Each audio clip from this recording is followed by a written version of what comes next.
and some of his rivals are going to make sure that he'll have to stay to win. They're just about lined up now then for the Budweiser Irish Derby. King's Best makes up the line, they break away, and Ciro begins well on the inside. Ray Poor, though, is dashed into an early lead, quickly followed by stable companion Takali. Holding court in third position is close up. Shoal Creek moves forward. King's Best sitting off it at the moment. Sinndar is handy in about fifth place. Green Cap on the outside, the 11 to 10 favourite as they race through the first quarter mile. And up front, it's Ray Poor in the striped cap. Takali with the big white face on the rail, holding court in the blue jacket.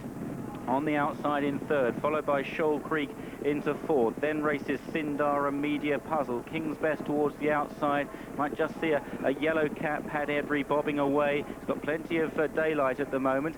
Settling in behind these Ciro soon, then Shakespeare.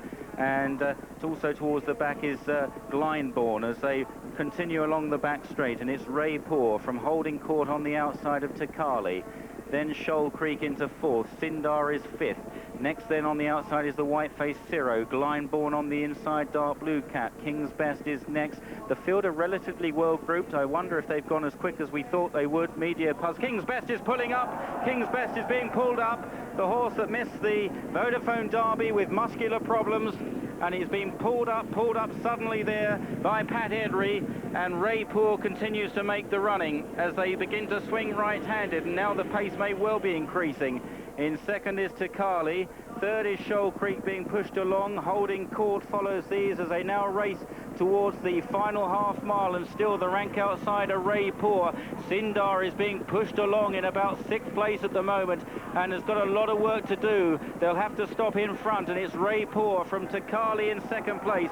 Holding court being pushed along on the outside by Philip Robinson, the blue cap. Then behind these is Shoal Creek. Sinndar is trying to get back on terms. Glyndebourne moves forward behind these. Then a gap to Ciro, Media Puzzle, and out the back door then is Shakespeare. Down the straight, Ray Poor with down the outside Sinndar. He's such a battler, and now he's beginning to hit top gear.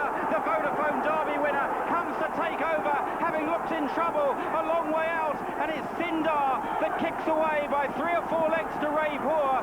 Then Glyndebourne. Behind Glyndebourne is Ciro, and Sinndar. He's got the stamina, he's got the strength, he's needed both, and he goes on to win the Budweiser Irish Derby under Johnny Murtagh, who salutes his home crowd. In second place is Glyndebourne. Then in third came Ciro from Ray Poor, ran a great race.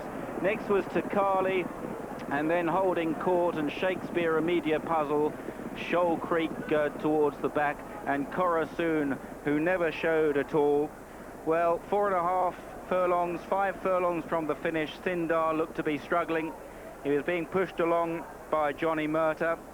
But when the stamina really came into play here, it's a very stiff final 3 furlongs at the Curragh, uphill all the way, and he's relished every yard of it. These pacemakers worked their job well. They ensured a good gallop. Certainly from halfway, the field were quite well grouped up to that point. But in the end, this horse's strength and his battling qualities have come through just as they did at Epsom. Well, he carries the Aga Khan's colours, of course, and he won in similar style to Sharastani, whom Walter Swinburne rode in the mid-80s. Absolutely powered away, and quite interesting how the race changed, because Sinndar, just before they turned in, he is a lazy type of horse anyway. He wasn't going anywhere, but from triumph to tragedy, King's Best pulled up, Derek said to me, and he's lame behind. It was a muscle problem behind the saddle, and obviously looks a little bit more than a muscle problem, but he's... I think it looks behind the saddle. You just see here now, Derek said to me immediately, he's gone. Pulled him up in strides.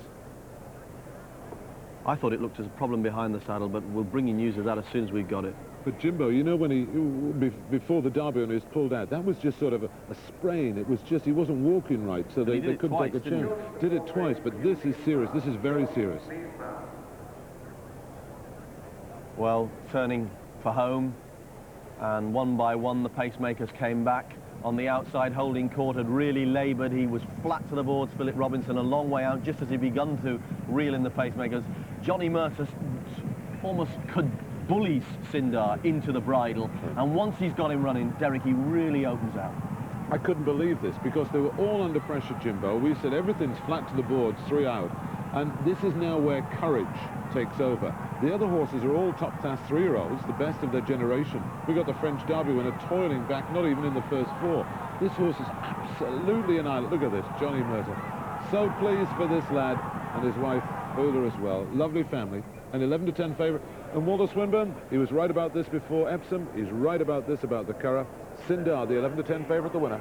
Glyndebourne second, 16-1. Third, Ciro.